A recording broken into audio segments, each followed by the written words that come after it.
Chapter 10, Ethics of IT Organizations. Good day everyone, and thank you for joining me today.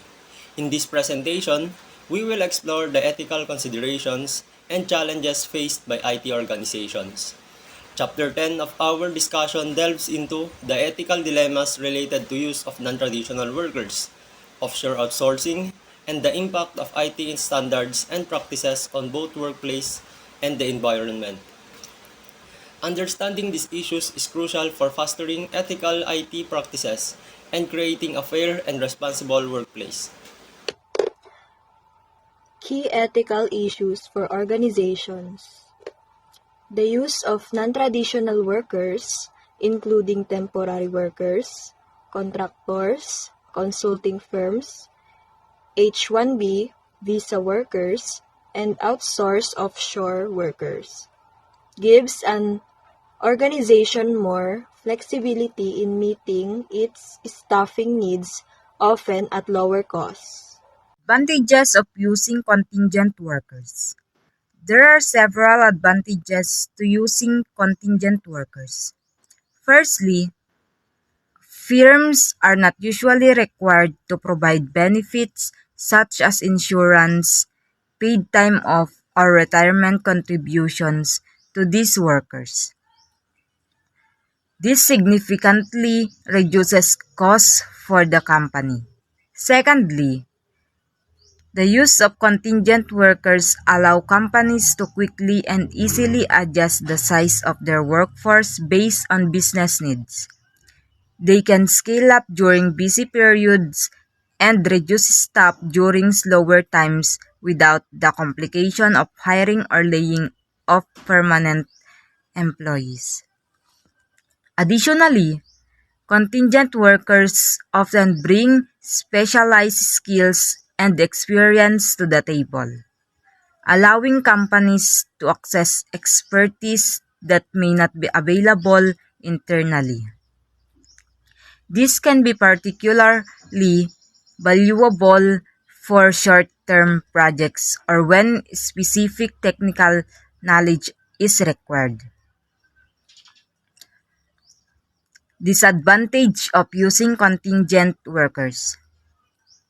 However, the reliance on contingent workers also has notable disadvantages. One significant downside is the potential lack of commitment to the company. Contingent workers may not feel a strong connection to the organization, leading to lower engagement and higher turnover rates.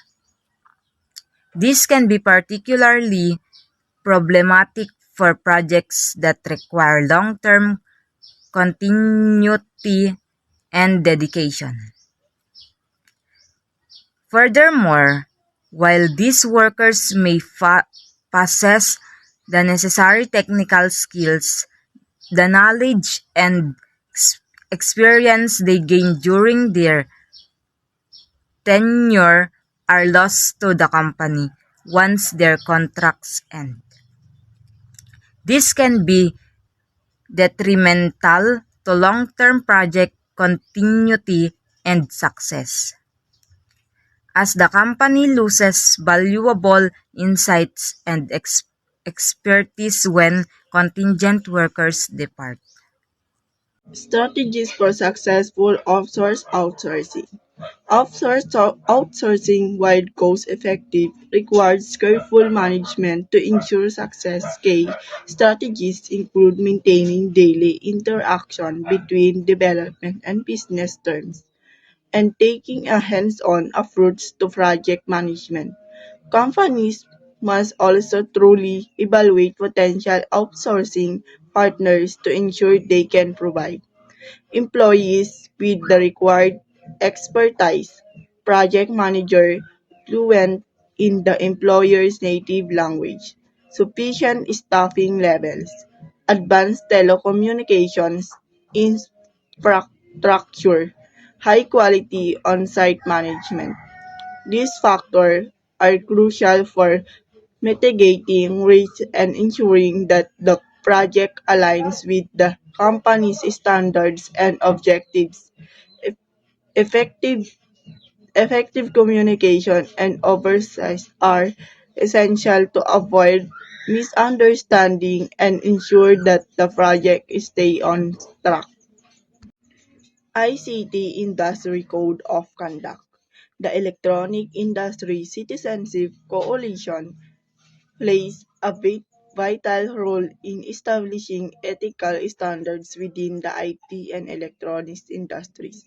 The EICC promotes a common code of conduct focusing on worker safety, fairness, environmental responsibility, and business efficiency. Membership is voluntary but encourages organizations to adhere to higher ethical standards benefiting both workers and the broader community. By joining the EICC organization, commit to upholding these standards and demonstrating their commitment to ethical business practices. This can enhance their reputation, attract top talent, and foster trust with customers and partners.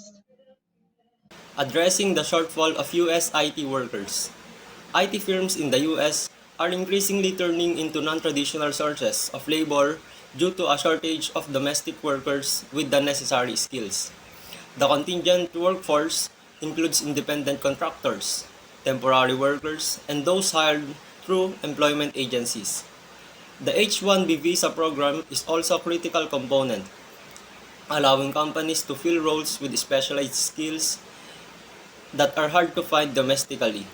H-1B workers are essential for meeting critical business needs and addressing temporary skill shortages. However, the use of H-1B workers also raises ethical concerns about fair wages and working conditions. It is important for companies to ensure that these workers are treated fairly and receive compensation comparable to that of US counterparts. Additionally, organizations should invest in training and development programs to help bridge the skills gap among domestic workers. Green computing challenges. Finally, let's discuss the ethical considerations in green computing. IT companies face challenges in manufacturing environmentally friendly computers. This includes reducing electricity consumption, minimizing hazardous materials, and using recyclable materials. Additionally, these companies should provide programs to help consumers dispose of products safely at the end of their life cycle. Embracing green computing not only reduces environmental impact but also aligns with broader corporate social responsibility goals. Green computing initiatives can include designing energy efficient hardware, implementing sustainable manufacturing processes, and promoting recycling and responsible disposal of electronic waste. By prioritizing green computing, companies can reduce their environmental footprint and contribute to a more sustainable future. Before we conclude, let's review some key terms mentioned in this presentation. Co-employment relationship, the shared responsibility for employees between two or more organizations. Contingent work, employment that is temporary and lacks long-term commitment. Due diligence, the careful evaluation of a business or individual before entering into a contract. Electronic Industry Citizenship Coalition or EICC, an organizational promoting ethical standards in the ICT industry. Electronic Product Environment Assessment Tool, a system for evaluating the environmental impact of electronic products. Employee leasing, hiring employees through a leasing company. False Claims Act, a law that allows individuals to sue on behalf of the government or for false claims. Green computing, environmentally sustainable computing practices. H-1B visa, a U.S. visa for foreign workers in specialty occupations. Offshore outsourcing, contracting work to an organization in another country. Outsourcing, hiring a third party to perform services or create goods. Quitam, a provision allowing a private individual to file a lawsuit for a violation of the Claims Act on behalf of the government. In conclusion, the ethics of IT organizations encompass a range of issues, from workplace management to environmental responsibility.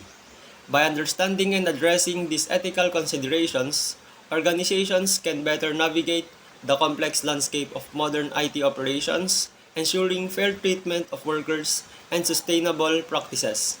Thank you for your attention and have a good day.